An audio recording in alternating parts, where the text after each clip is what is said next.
Bonjour à tous, Franck Muller, et m'écoutez ici Lyon. Nous sommes le mardi 25 août. Encore merci, une vidéo fulgurante que j'ai postée il y a 24 heures, et j'en suis déjà à 5000 vues, concernant les événements du PSG. Je vais y revenir, parce qu'en fin de compte, il y a un plan Vigipirate, mais en fin de compte, il a été suspendu pour la finale, pour ne pas provoquer les jeunes. Je vais y venir. Je voulais après vous parler d'un jeune garçon qui s'appelle Augustin, qui a été agressé. Enfin, il est peut-être bon de rappeler aussi qu'aucun élu lyonnais n'est venu à son chevet et s'est prononcé sur cette agression horrible d'un garçon qui a voulu protéger des femmes. Ils étaient à 5 contre un adolescent de 17 ans, à lui taper sur la gueule. Ok, on va y revenir. Et puis, on va reparler un petit peu de l'ensauvagement, bien sûr. Et puis, je vais avoir une note humoristique sur un gentil monsieur qui a arrêté de travailler parce qu'en fin de compte, il touche 6 000 euros d'allocation familiale parce qu'il a 46 enfants. Il est d'origine maliaise. Mais n'oublions pas que la France est une terre d'accueil. Hein. Voilà, je vous laisse, je reviens dans une quinzaine de secondes. A tout de suite. Merci, ne quittez pas. Allons-y.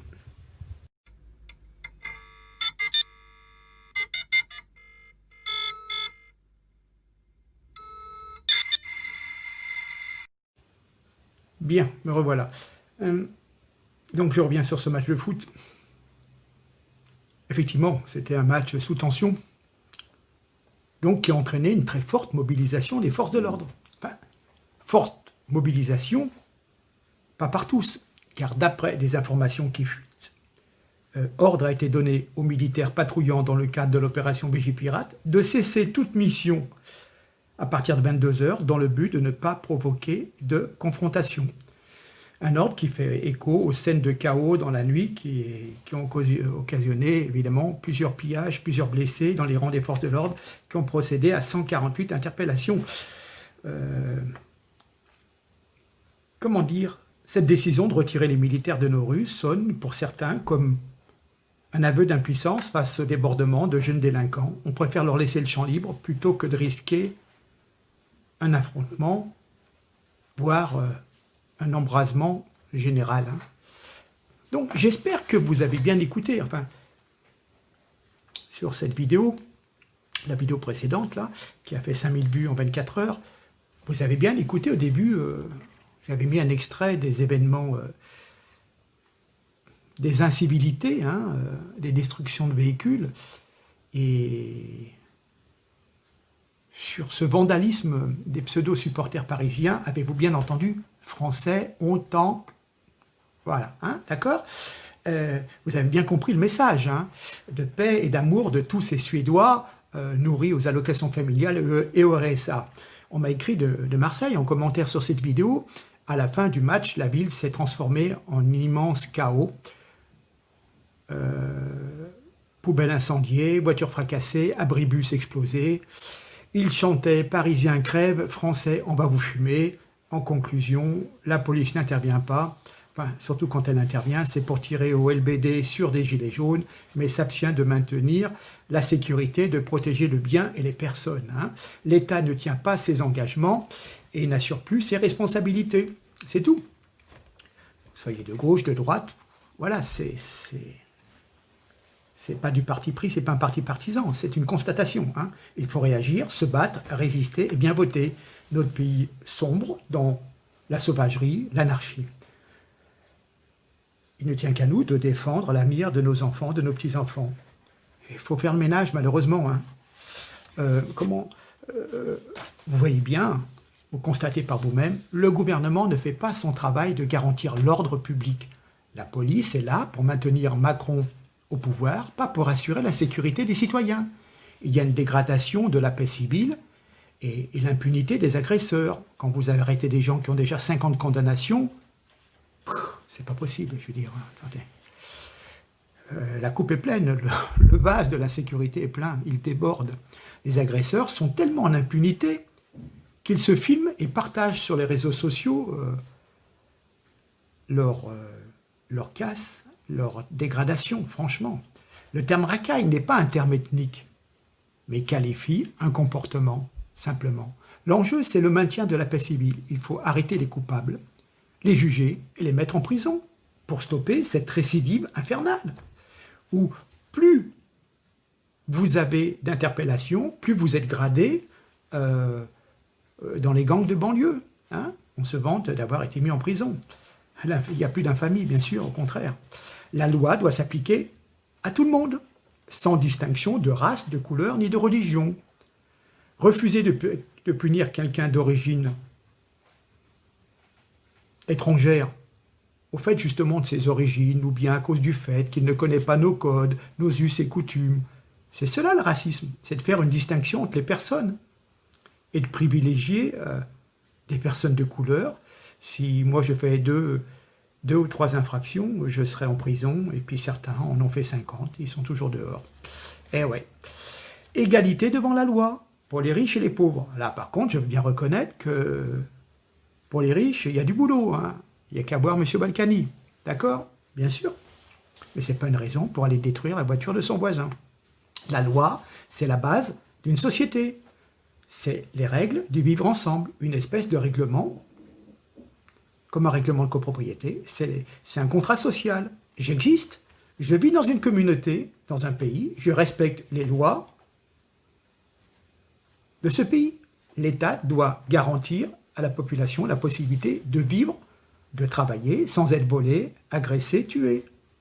Ce sont les institutions qui sont ainsi le garant de l'application des lois. C'est ainsi. Mais malheureusement, on en est excessivement loin. Bien. J'en viens à notre pauvre Augustin. Alors, je vais vous retracer un petit peu. Augustin, bravo pour son courage qu'il paye à grand prix. Il nous rappelle que les combats que par lâcheté nous refusons de mener sont autant de dangers que nos enfants devront affronter. Donc son frère, Grégoire Richard, dimanche, postait sur Facebook « Vendredi soir, devant le Monoprix Bellecour, à 23h, un groupe de 5 racailles colorés ont commencé à agresser des filles à l'arrêt du bus Bellecour-Leviste, place Leviste, c'est en face de la Grande Poste. Voyant cela, mon petit frère Augustin, de 17 ans, a pris leur défense en retenant ces individus le temps qu'elles rentrent à l'abri dans le Monoprix, à 5 contre lui, avec tout l'honneur d'un homme, bien entendu, hein, à 5 contre 1, hein, on les voit les courageux. Hein. Ils l'ont fracassé gratuitement, sans que personne n'intervienne, ni pour les filles, ni pour lui.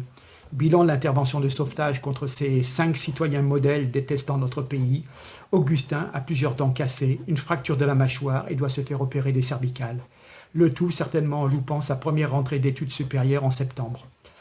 Merci d'en parler, de faire prendre conscience aux personnes ne voulant pas voir la réalité de Lyon et de notre pays face aux nouvelles populations, qu'il faut agir vite face à ces personnes violentes et sans intelligence, détestant notre culture nationale française. Alors là, il y a déjà des médias qui ont dit « Ah oui, mais le frère, il a un petit peu de droite. » Alors vous voyez, il a parlé de personnes violentes et sans intelligence, détestant notre culture nationale française. Ce sont des faits, c'est tout. 5 personnes colorées ont tapé un adolescent de 17 ans qui était courtois avec les femmes, qui voulait les protéger, qui voulait qu'elles ne soient pas embêtées. Il a même encore eu le courage de raccompagner, lui, ses voisines, pour qu'elles aillent à bon port, et les a raccompagnées, je crois, au métro. Donc voilà, hein, d'accord ? Donc, ce jeune homme de 17 ans a enduré ce vendredi un violent lynchage, alors qu'une bande de 5 racailles colorées, voilà, brutalisait. Hein. Évidemment, seul contre une bande, il a subi une déferlante de coups. Hein. Ils l'ont fracassé gratuitement. Son acte chevaleresque lui vaudra plusieurs dents cassées, une fracture de la mâchoire, ainsi qu'une nécessaire opération des cervicales. Il n'est pas encore en mesure, malheureusement, à la sortie de son intervention médicale, de prendre la parole, le pauvre, la mâchoire. Hein. Malheureusement, l'héroïsme du garçon qui devait débuter sa rentrée universitaire en septembre n'avait jusqu'à présent fait aucun bruit dans la presse nationale. Hein. Dans la sphère politique, seuls les partis de droite s'en sont émus, notamment Debout la France, le Rassemblement national, quelques LR et quelques élus ont réagi quand même. Voilà. Hein. D'ailleurs, c'est davantage sur des réseaux sociaux hein, que le nom du jeune homme est déjà devenu célèbre. Il y a ce qu'on appelle un hashtag, Justice pour Augustin, qui est déjà à une vingtaine de milliers de tweets, si ce n'est plus. Hein. Le jeune homme suscite un sursaut d'indignation et incarne l'inquiétude grandissante d'une partie de la population française face à l'ensauvagement. On y est. Augustin, loin d'être le premier, s'inscrit désormais dans la sombre liste des Lyonnais lynchés. Lyon, capitale de la résistance. Déjà en novembre 2016, dans la capitale des Gaules, Marin, alors âgé de 20 ans, avait été pris pour cible en ayant protégé un couple agressé qui s'était embrassé en public, mon Dieu, hein, qui n'a pas été jeune et avoir embrassé sa dulcinée en public dans un transport en commun ou sur un trottoir. Enfin bon, c'est franchement scandaleux. Nul n'est besoin de rappeler la tragique agression d'Axel, hein, démembré dans les rues de Lyon, traîné sur 800 mètres. Un été, vraiment un été sauvage et meurtrier. Tiens, ça me rappelle l'été meurtrier. Hein. Je me souviens un film avec Adjani. L'été meurtrier, oui, c'est ça. Hein. Les noms de Philippe, le chauffeur de bus, Mélanie, la gendarme, Axel, désormais Augustin, encore Augustin, s'en sort vivant. Bref, décidément, ce mois d'août est marqué au fer rouge. Ouais. Alors, dans ce climat d'avilissement général que connaît ce pays, le courage physique qui contraste tellement avec la lâcheté et l'asservissement des esprits mérite d'être relevé. Hein. Un seul adolescent, par son sacrifice face à des tortionnaires en bande, rachète la médiocrité générale dont nos dirigeants nationaux, avec leur fanfaronnade, leur déconnexion et leur morgue, sont devenus les symboles. Réagissez, les politiques, tout en haut. Hein. C'est pas de la récupération, c'est un état de fait. On le dénonce depuis des années. Il suffit de sortir dans la rue, franchement. Est-ce que le soir, à 11h du soir, vous êtes tranquille en centre-ville? Vous regardez à droite, vous regardez à gauche, vous faites bien attention. Où est votre sacoche? Où est votre smartphone? On en est où, là? En plein cœur de Lyon? La principale place? La place Bellecour? Et on se fait tabasser comme ça, comme au fin fond d'une ruelle, dans une impasse sombre. Non mais attendez. Enfin bon, à un temps où les jeunes sont l'objet de tant de mépris, eh ben cet adolescent prend seul la défense de femmes persécutées par des bourreaux dans un climat de banalisation de la haine et de la violence barbare, avec la complaisance ou la complicité des institutions et des bonnes consciences. Hein. Le vivre ensemble, bien sûr. Ça me fait penser irrésistiblement aux pensées, et on va y être, et j'essaierai d'y penser en novembre. Oui, la résistance. Le 11 novembre 1940, les premiers à s'élever contre la barbarie nazie, qui ont été eux aussi des jeunes, jetés à terre, bastonnés, torturés. Il y avait un livre là-dessus d'ailleurs, 1940, un autre 11 novembre. Voilà, c'était des jeunes qui avaient voulu manifester leur esprit français en pleine occupation et qui avaient voulu manifester le 11 novembre 1940. Hein. Donc ce geste d'Augustin, c'est celui, comment dire, du rebelle, du résistant de 17 ans, de celui qui dit non, qui n'a pas peur et qui surmonte sa peur face à une bande de brutes et de tortionnaires. Peur de mourir, de souffrir, de rester handicapé. Ce geste est exactement le même, le geste du résistant qui n'a pas changé en 80 ans. Encore bravo et merci à lui. Si seulement des dizaines, des centaines, des milliers pouvaient se lever et nous redonner espoir en l'avenir de ce pays. Si seulement vous pouviez prendre conscience de tous les mensonges qu'on nous rabâche à longueur de journée. Mais c'est de pire en pire. C'est de pire en pire.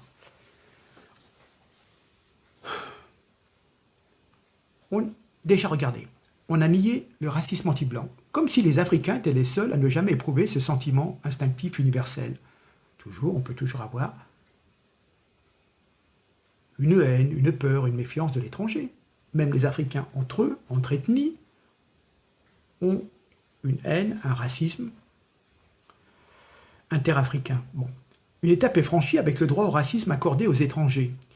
Figurez-vous qu'il y a une sélection de médecins noirs promus par un député, où on exclut des blancs. C'est-à-dire qu'il y a une liste de gynécologues noirs. C'est pas sur les compétences qu'on trie, c'est sur la couleur de la peau.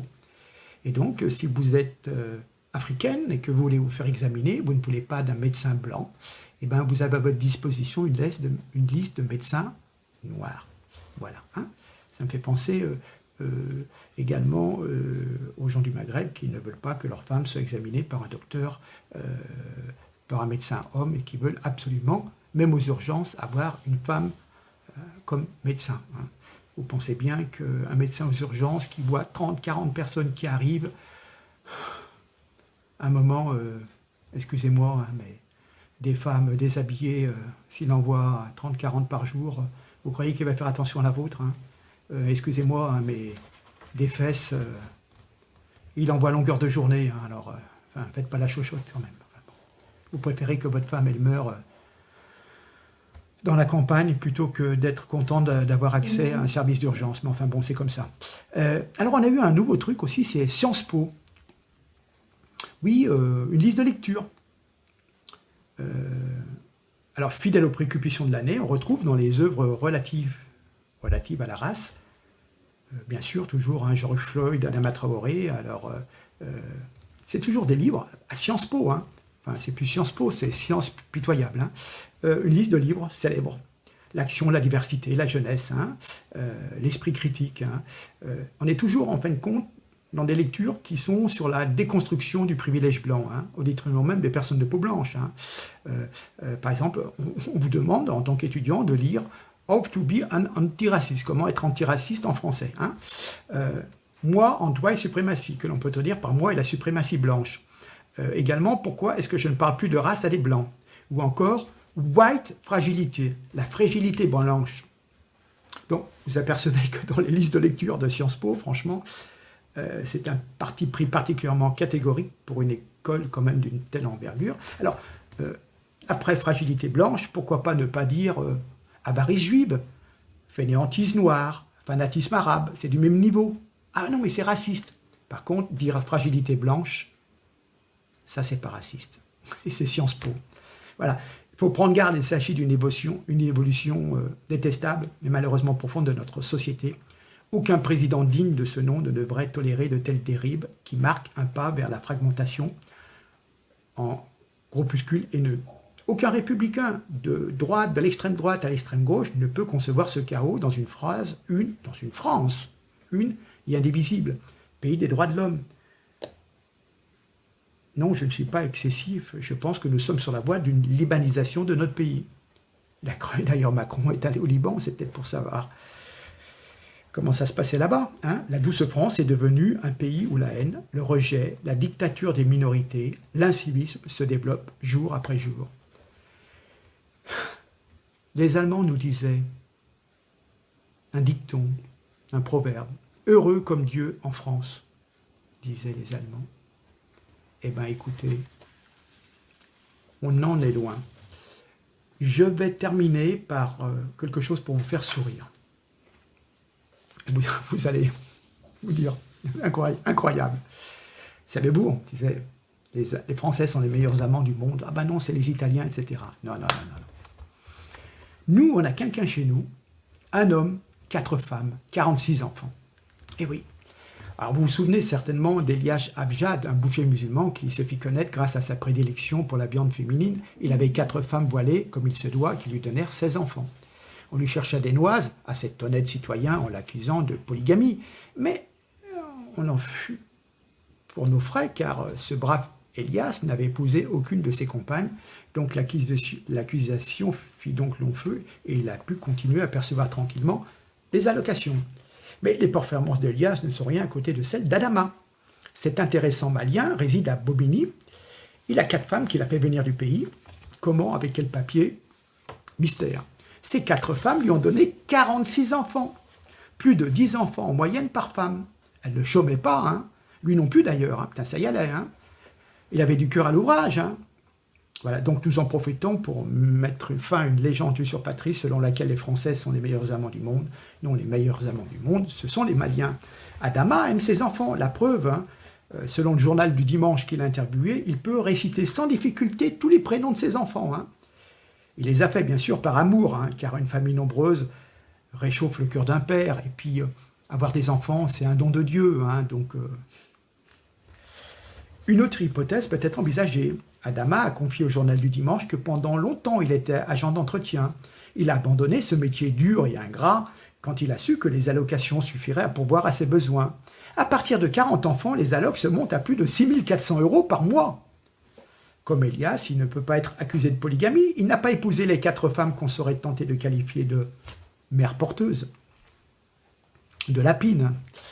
C'est lui seul qui perçoit les allocs. Hein. Effectivement, les 4 femmes, on s'en doutait, sont illettrées et parlent à peine le français. Hein. Elles sont juste là pour, pardonnez-moi l'expression, écarter les fesses et se faire inséminer. Hein. Donc, Adama est le seul maître à bord. Il gère en bon père de famille les 6 400 € que lui verse l'État français, plus les APL, plus le RSA qu'il touche également. Mais qui oserait dire que la France est un pays raciste et n'est pas un pays d'accueil, hein? Voilà. On aime tendrement le Mali. Hein. Pourquoi les Maliens ils manifestent d'ailleurs, hein? On envoie nos soldats pour les protéger, puis ceux qui viennent, eh ben, on leur verse 6 000 balles par mois. Hein. Il est souvent question de ce qu'on appelle du privilège blanc. Non. Que nenni. Hein. Dorénavant, il va nous falloir envier le privilège noir, car qui d'entre nous est capable d'avoir 46 enfants, 4 femmes? Oh là là. Il faut prendre des vitamines. Hein. Bon, sur ce trait d'humour, vous voyez comme quoi qu'on est vraiment les rois des cons, hein, qu'il faut virer tous ces gens. C'est pas possible. On ne peut pas laisser ensauvager déjà notre pays, laisser des gens faire tout et n'importe quoi, laisser des bandes se livrer à du pillage, comme au Moyen-Âge. C'est la folie. Puis alors, se foutre de notre figure et une quarantaine d'enfants. 46 enfants. Putain, le mec, quand il va à la caisse d'allocation familiale, je t'en parle pas, il lui déroule le tapis rouge. Mon Dieu, avec votre argent, notre argent, mon argent. Et en plus, avec tout ça, eh ben, on vous file des coups de couteau, on vous crache à la gueule pour une cigarette, pour un regard. Voilà. Hein. Tout est fait au détriment des Gaulois, des Français de souche. Et je m'exprime aussi au niveau des gens qui ont récemment acquis la nationalité française, des personnes qui sont d'origine immigrée, 2e, 3e, 4e génération, peu importe. Est-ce que vous arrivez à comprendre mon raisonnement? Même si vous les protégez, les gens de votre clan, si vous voulez, mais vous voyez bien que c'est un truc de fou, de malade. Ça ne peut pas continuer comme ça, ce système. Vous comprenez ce que je veux dire? Voilà. Il y a des personnes, ils se lèvent le matin, ils vont bosser et tout. On peut pas filer 6 000 balles à un gars parce qu'il a arrêté de travailler, il pense qu'à baiser. Hein, et à faire des gamins. Vous comprenez? C'est tout. Même si c'est un don de Dieu, il ne faut quand même pas pousser la mémé. D'accord? Voilà. Ce n'est pas une question de racisme. C'est une question qu'on vit ensemble. Dans un pays, il y a des règles, tout le monde les respecte. Je vous laisse le soin de partager, s'il vous plaît. Ça m'a fait énormément plaisir de voir qu'en l'espace de 24 heures, il y avait 5000 vues. Je ne sais plus combien, mais bientôt, la France entière va savoir que le maire de Lyon met 5 jours pour parler du décès de la pauvre Axel, car je suis à 26, 27, 28 000 vues en l'espace d'un mois. Voilà, on sait maintenant qu'on a des maires écologistes qui s'occupent surtout du vélo en ville, de supprimer les voitures. Mais la sécurité, la preuve avec Augustin, enfin bon. Une longue liste lyonnaise déjà, en plus de tous ceux qu'on a connus déjà sur juillet.